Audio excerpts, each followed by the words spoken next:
Hi, yeah, I'm Dave Spooner. Sorry, another man and another grey-haired and all that stuff, but anyway. I work for a small organisation called the Global Labour Institute, based in Manchester, and we basically do trade union education, research and organising on international trade union stuff for the trade union movement, both in the UK and internationally. And we're part of a little network called the GLI Network, the Global Labour Institute Network.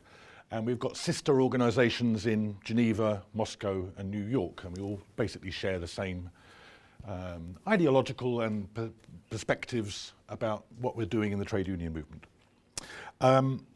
Personally, I've been working for, well, many years as a trade union educator and bits of research here and there with unions in the UK, particularly Unite, or the Transport and General Workers Union, as it used to be for many years, and with the global union federations, and particularly the International Union of Food Workers.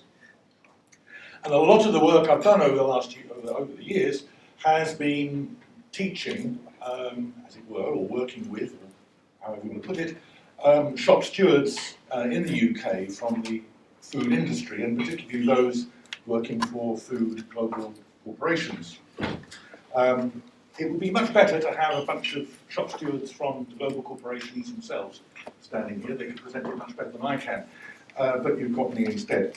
So what I'm going to be talking about will be union strategies on food corporations in the UK and globally. The first thing I'd just like to say, just to recap really on, I've been thinking, especially sitting here listening to the discussion, I've been thinking about what are the main messages that I've heard from shop stewards in the British food industry, working for the big companies. I mean, companies like Kraft and Unilever and Mondelez and Greencore, if any of you have heard of Greencore, a very important company, Heinz, Cargill, all these companies, they're all represented by Unite, or was Transport and General Workers Union. And I've been working with those shop stewards over a long period. And I'm trying to encapsulate, because whenever we do a course of any form, the first thing we say, well, look, tell us about what's going on in your factory. What's happening to you? What are the issues that you're facing at the moment? What's the problems that you've got on the shop floor? And pretty well, 100%, I would say, over the last 10 years, the answer has been basically the impact of financialisation of the food corporations and the takeover by private equity companies, by hedge funds of the major food companies in the UK. I'm told by people who understand economics much better than I do that one of the key things about financialisation is that your company, the production unit, is simply treated as a financial asset. That's all it is.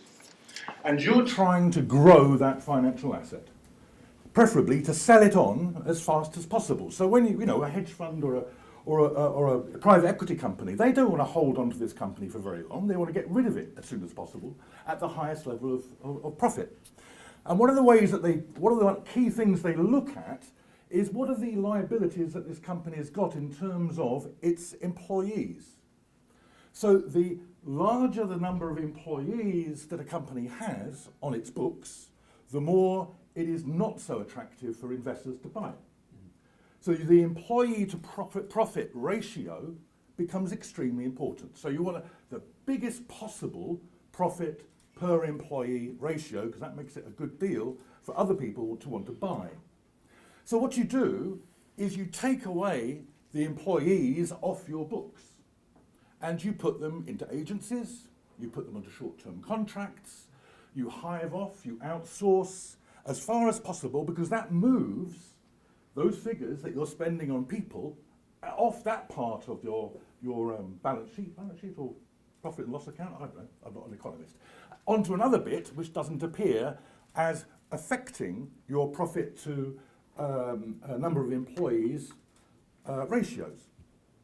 The impact of that is to absolutely drive down the jobs that are in those corporations.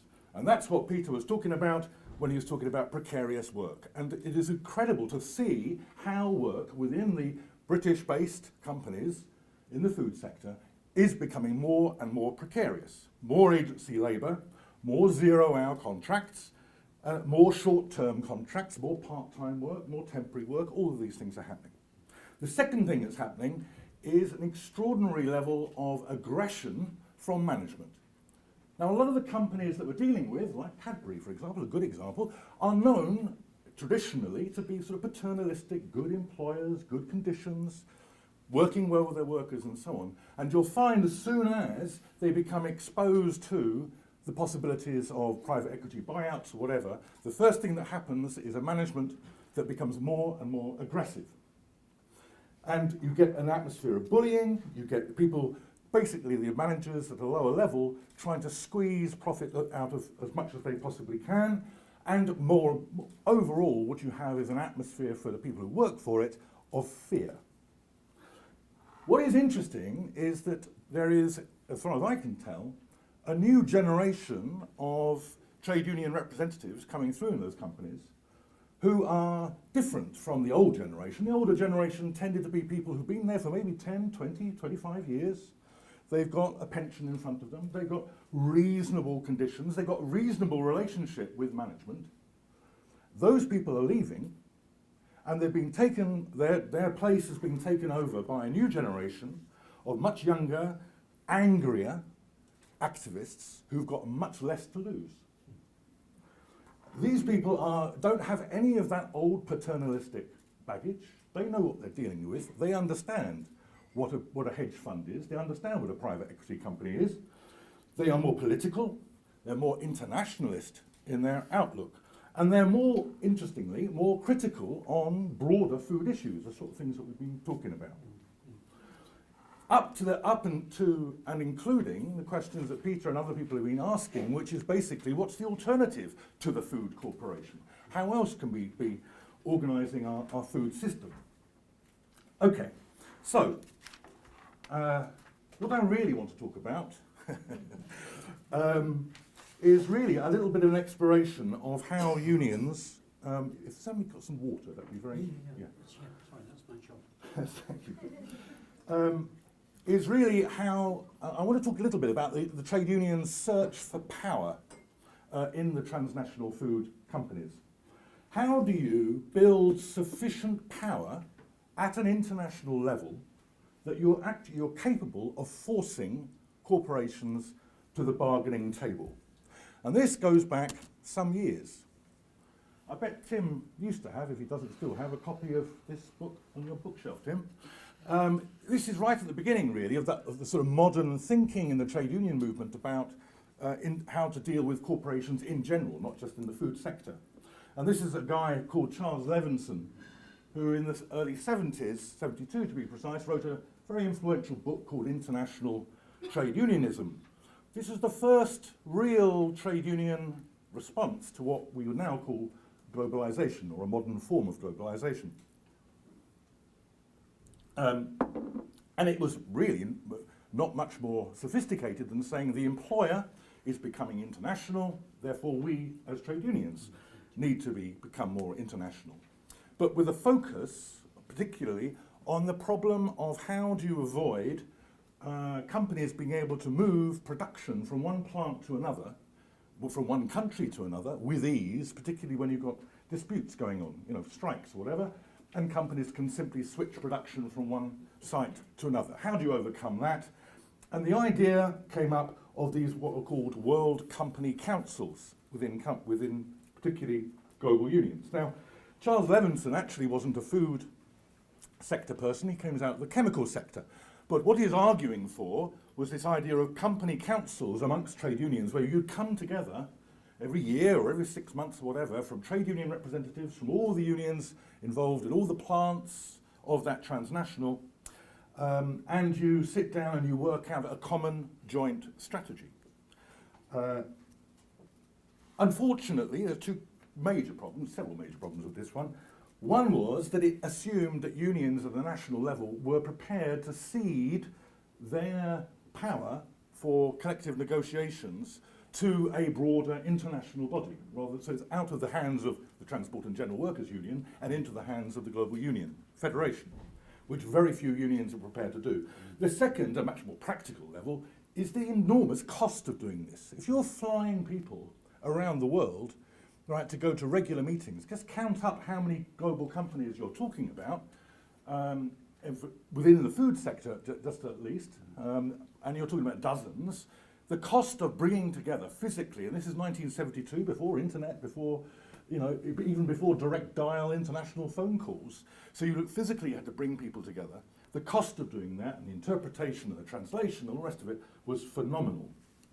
There's other reasons, but we'll come on to that in a minute. The second sort of strand of what happened was that in the 80s, somewhat frustrated by the bureaucracy and the major political hurdles involved in organising at an international level within a company by some of the global union federations, there was a movement of what were called shop stewards combines, or international networks of shop stewards, who basically wanted to cut through the bureaucracy, cut through the sort of hierarchies of the trade union movement, and just go direct, plant to plant, country to country, make the links, form sort of horizontal linkages between unions, between unions at a plant level, from one country to another. Now, this was primarily started in the car industry, and this is actually a photograph of the Ford Combine meeting in Liverpool in 82, I think. No, 85. Supported by the Greater London Council, by the way. It's an interesting but little-known fact. And actually, although this sort of activity, a lot of the people involved in this went on to become leaders of their national and indeed international trade union federations. And so it's very influential in thinking, how do we cut through the bureaucracy and able to actually have much more direct organising impact of international trade unions. Meanwhile, Jacques Delors was wandering along to the TUC and elsewhere and was coming along and saying, well, look, Europe can be union friendly. And your problem of not enough power can be, if we will work with you. We want you to become into Brussels, into the whole machinery of Europe. And first and foremost, this is a possibility of beginning to regulate what transnational companies do. And in particular, around questions of information, of getting advance notice, for example, from companies when they want to shut down a plant or move production from one place to another.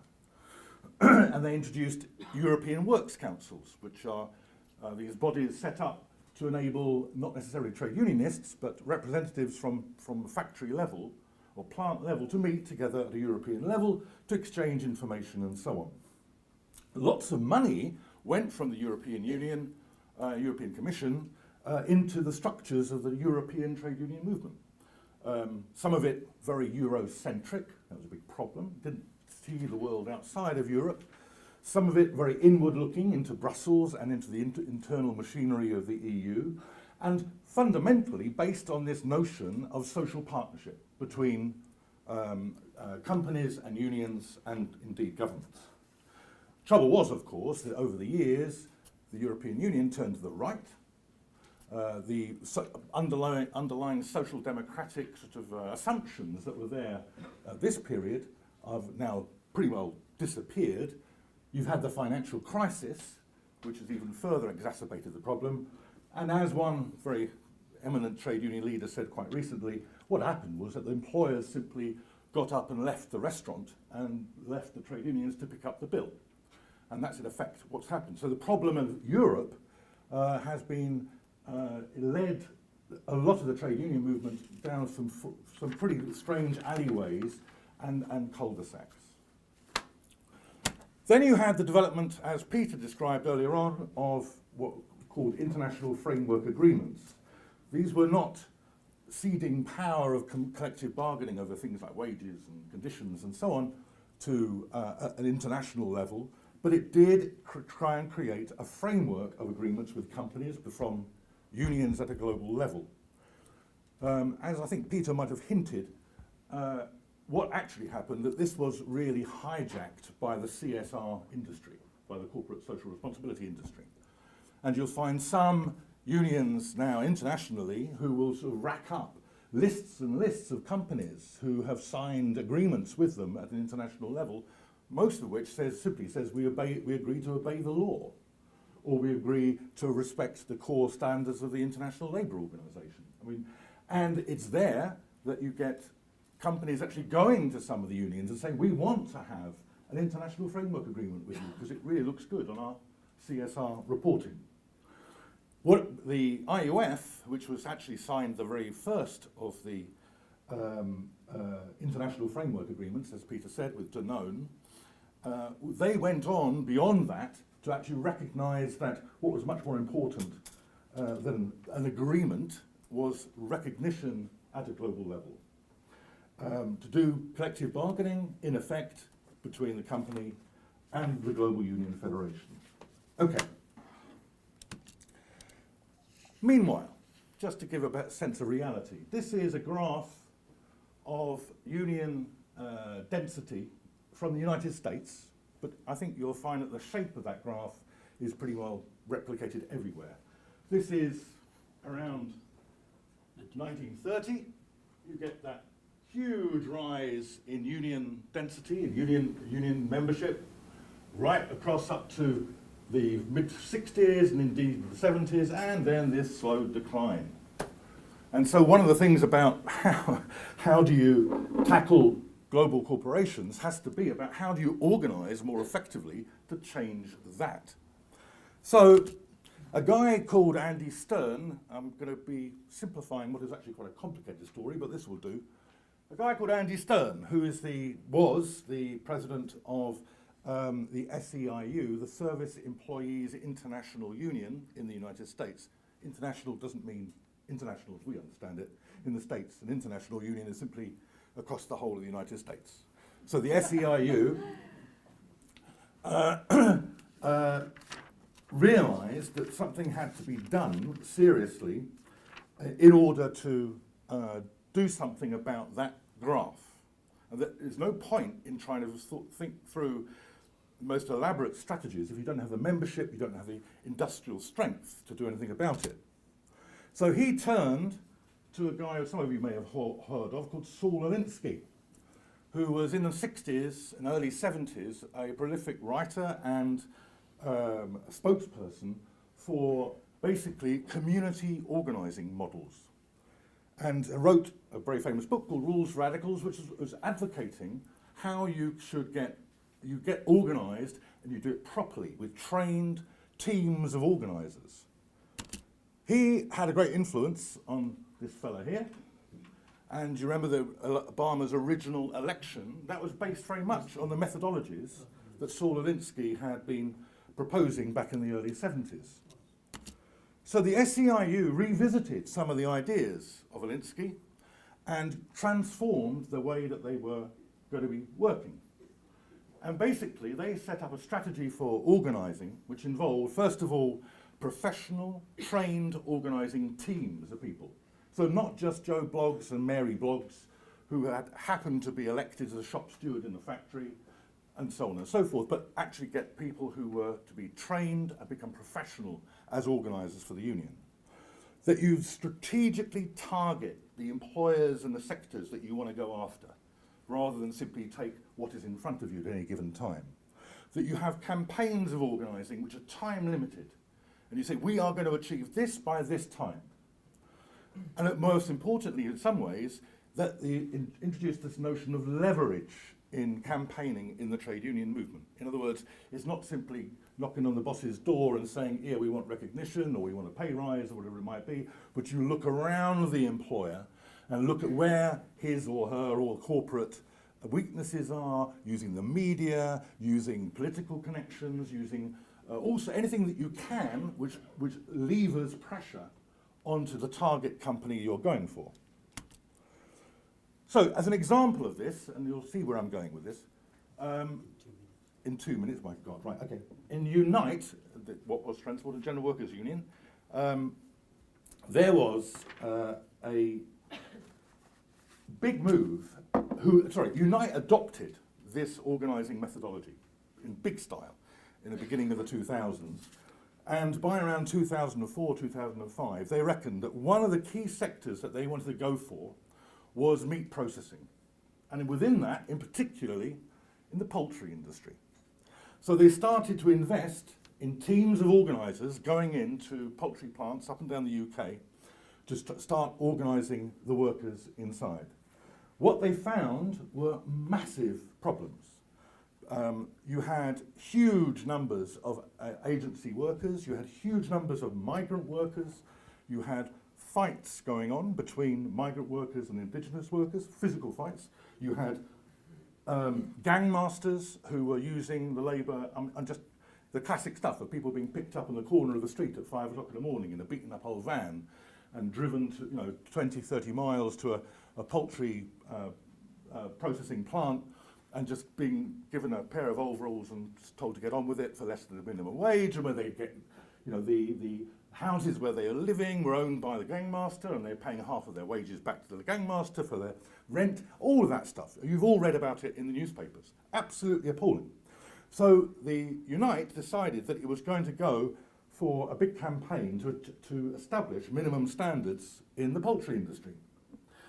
Now, when it looked around, and we're talking, who was it was talking about Moy Park earlier on? You were talking about Moy. Moy Park was one of the key companies it was looking at, along with some of you may have heard of Two Sisters, perhaps the most notorious of the poultry producing companies. People like Bernard Matthews. They were all at it, right, in bad terms.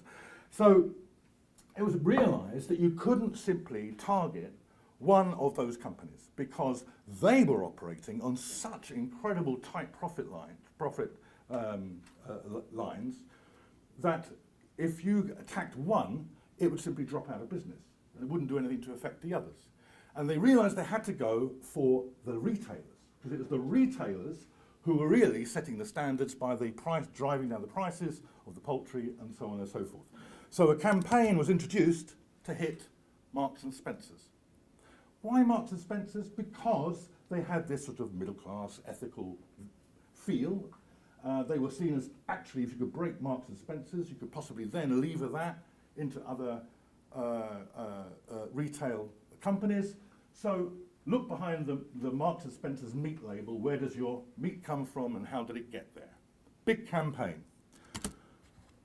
Now this really was involved what you might call serious professional organising. So you had, don't look at it too closely because a few secrets in here, but basically you had a whole structured plan of action around legal issues, around how to use the law against these companies. You had a whole international timeline of actions that you're going to be taking, which I'll come to in a moment. You had what they called field activities, which is everything from having a demonstration outside the World Poultry Conference that was being held in the UK. You had a whole range of activities around political leverage and research on the company itself. You had a whole area around the use of the media, with professional media operators working in the campaign, and then you had a sort of regular planning cycle of meetings of everybody involved. This was a big operation, right? We are going to take on Marks and Spencer's. For me, the most effective, and so I'm told other people think so too, campaign was the international campaign, which I was able to work with the IUF in putting this together. And so, at the crucial point in the campaign, unbeknown to Marks and Spencer's, one morning, Marks and Spencer's headquarters woke up to find that there were demonstrations outside the Marks and Spencer store in Hong Kong, in Budapest, in Manila, in Jakarta, in Seoul, in Prague, in Moscow, all organised through the IUF, simultaneously. So you can imagine the headquarters here in London, at Marks and Spencer's, the phone starts ringing. Managers from all over the world say, what the hell's going on? We've got Hong Kong Chinese workers standing outside Marks and Spencer's protesting at the treatment of UK chicken workers. And it worked. It worked. It forced Marks and Spencer's to the bargaining table. And it forced agreements from Marks and Spencer that they will take action in order to drive out those appalling things that were happening in their supply chain in terms of poultry. Right. Okay. Where's the picture of me in a chicken suit? I did have a whole number of pictures. I thought very virtual time, but next time, Peter, next time. I was also going to talk about Indonesia and Nestle, but I'm not going to do that, which is the reverse. This is about, in this case, it was about European and American and other unions taking action in support of Indonesian workers in Nestle who are being shut out of their plant. Good story. But I just wanted to have a little postscript, which is about, can I do this? Am I allowed? 30 seconds. 30 seconds. Okay. All time. I've been very indulgent to it. Thank you very much. But does everyone want to know this? It's really interesting. Okay. 1 minute. 1 minute. There's a very positive story to be told about the way in which unions work with NGOs. All sorts of different ways. Basically alliances over particular campaigns, research support, backwards and forwards. There's lots of different interconnections between unions and NGOs. However, are they necessarily reliable partners? Now, from the NGO point of view, let's take take an NGO like Oxfam. Oxfam, up until quite recently, had a big program of workers' rights, right? And it had a whole team of people. This is Oxfam International, not just Oxfam UK. This is people from Oxfams all over the world who come together as a team to work on programs in support of workers' rights, okay? And they have a lot of money, and they have a lot of influence, and they have a lot of clout in different parts of the world. But almost overnight, they decided to stop that. That was no longer going to be a priority for Oxfam, and instead they're going to shift resources to women's economic empowerment. Now, fine, I have nothing wrong with people making decisions to do that, but the effect that that has on unions around the world who have maybe in partnership over with Oxfam over workers' rights issues and so on, and suddenly, tap turned off.